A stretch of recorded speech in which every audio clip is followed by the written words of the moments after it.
Hi guys, ഞങ്ങളെ കുറച്ച് പുറത്തിറങ്ങിയതാ. ഇവിടുത്തെ ചൂടൊക്കെ ഒന്ന് നോക്കാമെന്ന് പറഞ്ഞ് ഇറങ്ങിയതാ. എൻ്റെ പൊന്നോ, ഇവിടുത്തെ ചൂട് ഭയങ്കരമാണ്. വേർത്തൊഴുക. ഓരോ ഓഫീസുകളിലൊക്കെ പോയാൽ വേർത്തൊഴുക. ഫാൻ നിന്നിട്ട് ഒരു കാര്യവുമില്ല. അപ്പം ഞങ്ങളെ വീട്ടിൽ നിന്ന് കമ്മനള്ളി എന്ന് പറഞ്ഞൊരു സ്ഥലത്തോട്ട് പോവാം. ഷോപ്പിംഗ് ചെയ്യാൻ പോവാം. ഇത് ഞങ്ങൾ ഇരിക്കുന്ന സ്ഥലമാണ് ഇത്. അതായത് കൽക്കരി എന്ന് പറയും. അടുത്തത് സ്റ്റോപ്പ് ബഞ്ചാറ ലേഔട്ട്. അതിൻ്റെ അടുത്തത് ഹൊർമാവ് സിഗ്നൽ. അടുത്തത് കമ്മനള്ളി. അങ്ങനെയാണ്. ഇവിടെയൊക്കെ ഭയങ്കര അപ്പാർട്ട്മെൻറ്റ് ഒക്കെ ഉണ്ട്, ഒത്തിരി ഉണ്ട്. ഇവിടെ ഉണ്ടാവും ഷോപ്പൊക്കെ ഒരുപാട് നല്ലൊരു സെൻട്രൽ സ്ഥലമാണ്. ഇവിടെ ഹോസ്പിറ്റലുണ്ട്. ഇവിടെ ഗേറ്റ് മാതിരി ആർച്ചുണ്ട്. ഇത് മലയാളികളുടെ ഷോപ്പ് റൈറ്റ് എന്ന് പറഞ്ഞൊരു സൂപ്പർ മാർക്കറ്റ്. അങ്ങനെ ഒത്തിരി ഉണ്ട്. അതുകൊണ്ട് ഇവിടെ വലിയൊരു അപ്പാർട്ട്മെൻറ്റ്, ഭയങ്കര ഹ്യൂജ്. ഒന്നല്ല, 2-3 ഉണ്ട്. ഇവിടെ ഒരു ഷോറൂമുണ്ട്, കാർ ഷോറൂം. മാരുതിയുടെ ഷോറൂം. ഇതാണ് മാരുതി ഷോറൂം. ഉണ്ടോ? അപ്പാർട്ട്മെൻറ്റ് ഉണ്ടോ? പോലുതാ. അതിനകത്ത് അത്രയും ആൾക്കാർ താമസമുണ്ട്. ഇത് കെട്ടിയിട്ടാണ്ട് 2 വർഷമായതേ ഉള്ളൂ. ഏകദേശം 2 years ആവും ഇത് കെട്ടിയിട്ട്. ഭയങ്കര വെയിലെന്ന് പറഞ്ഞാൽ ഗൈസ് പുറത്തിറങ്ങാൻ വയ്യ. അങ്ങനെ ചൂടടിക്കുക. ഭയങ്കര 37-38 ഓടുക ഇന്നത്തെ.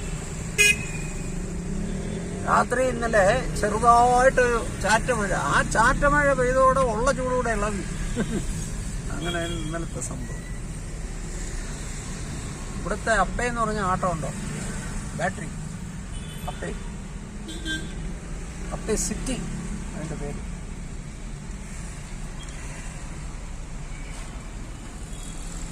വിജേഷാണ് ഡ്രൈവ് ചെയ്യുന്നത്. ഹലോ.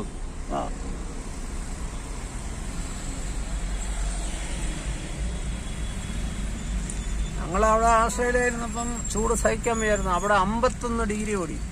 പക്ഷേ അത് വീടിനുള്ളിൽ ഇരുന്നുകൊണ്ട് ഞങ്ങൾക്കൊന്നും അത്ര അറിഞ്ഞില്ല. കാരണം എന്താ പറയുക, അവിടെ എല്ലാ മുറിയിലും AC അങ്ങനെയുള്ള കാര്യമുണ്ട്. ഒരു മനുഷ്യൻ പുറത്ത് വരത്തില്ല. ഇവിടെ നോക്കി ജനങ്ങളെല്ലാം എത്ര ചൂട് കൂടിയാലും ജനങ്ങൾ ഓടി നടക്കുക.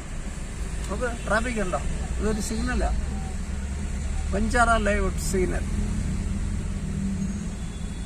ബാംഗ്ലൂർ എന്ന് പറഞ്ഞാൽ നമ്മൾ പറയുന്ന മാതിരിയല്ല. ബാംഗ്ലൂർ ഒരു ഇൻ്റർനാഷണൽ സിറ്റിയാണ്. പല രാജ്യക്കാർ ഇവിടെ താമസിക്കുന്നുണ്ട്. ഒരുപാട് കമ്പനികളുണ്ട്, IT കമ്പനികൾ, അങ്ങനെ ഒത്തിരി ഉണ്ട്. പിന്നെ ഇപ്പം ഈ സമയത്ത് ഇവിടെ വെള്ളത്തിന് ഇച്ചിരി ബുദ്ധിമുട്ടാണ്. എന്നാലും കുഴപ്പമൊന്നുമില്ല. ദേശാഴ്ച വെള്ളമൊക്കെ നമുക്കുണ്ട്. പിന്നെ ഔട്ട് സൈഡിൽ ചിലർക്ക് വെള്ളം കിട്ടാമെന്ന് പറഞ്ഞാൽ അവർ ട്രാക്ടറിൽ വെള്ളം ലോഡ് അടിക്കും. 1000 കണ്ടോ വെള്ളം ട്രാക്ടർ അടിക്കുന്നുണ്ടോ? പോകുന്നുണ്ടോ ട്രാക്ടർ? അത് വെള്ളം വണ്ടിയാണ്. 2000 രൂപ.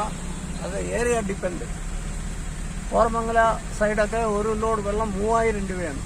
3000. നമ്മുടെ ഏരിയയൊക്കെ 1000-1200 കൊടുത്താൽ ഞങ്ങൾക്ക് കിട്ടും. പക്ഷേ ഞങ്ങൾക്ക് അതിൻ്റെ ആവശ്യമില്ല. ഞങ്ങൾക്ക് ബോറുണ്ട്. 10-15 വർഷം കൊണ്ട് ഞങ്ങൾക്ക് വെള്ളത്തിനൊന്നും പഞ്ഞമില്ല. രാവിലെ മോട്ടർ ഓൺ ചെയ്താൽ വെള്ളം നിറയും. അങ്ങനെയൊക്കെയാണ് കാര്യങ്ങൾ. അങ്ങനെ ഞങ്ങൾ ഷോപ്പിംഗ് ഇങ്ങനെ പോവുകയാണ്.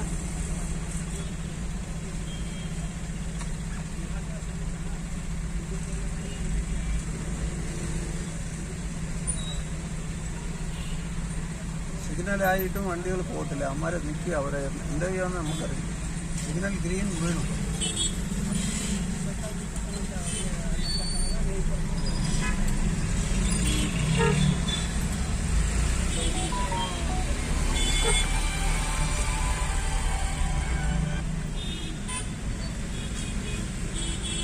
ഇവിടെല്ലാം നിറയെ ഷോപ്പുകളൊക്കെ ഉണ്ട്. സിഗ്നൽ കഴിഞ്ഞു, റെഡ് വീണു, നമ്മൾ സ്റ്റോപ്പ് ചെയ്തു.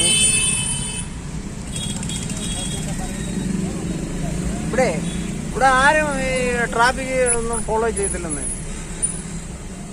റെഡ് വീണിട്ട് നിറയെ വണ്ടികൾ പോകുന്നു. പക്ഷെ അവിടെ ക്യാമറ ഉണ്ടോ? അവർക്ക് കേസ് വിട്ടിച്ചെന്ന്. അപ്പോഴേ അവരൊക്കെ പഠിക്കും.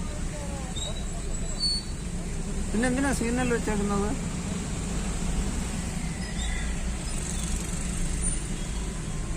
അതവർ മനസ്സിലാക്കാനുള്ള ಕೆಪಾಸಿಟಿ ಇಲ್ಲ. ಟಿ ಫೈನ್ ಕೇಳುമ്പോൾ ಹೌದಾ ಯಾವಾಗ ಆಗಿದೆ ಇದು ನನಗೇನು ಗೊತ್ತಿಲ್ಲ എന്ന് ಅವರು ಕನ್ನಡದಲ್ಲಿ പറഞ്ഞു. ಸುಸ್ತಾಗ್ಬಿಟ್ಟಿದೆಲ್ಲ, ಇಷ್ಟು ದುಡ್ಡು ನಾನು ಎಲ್ಲಿಂದ ಕಟ್ಟೋದು എന്ന് പറയണം. അവന്മാരെ ബബ്ബ അടിക്കും.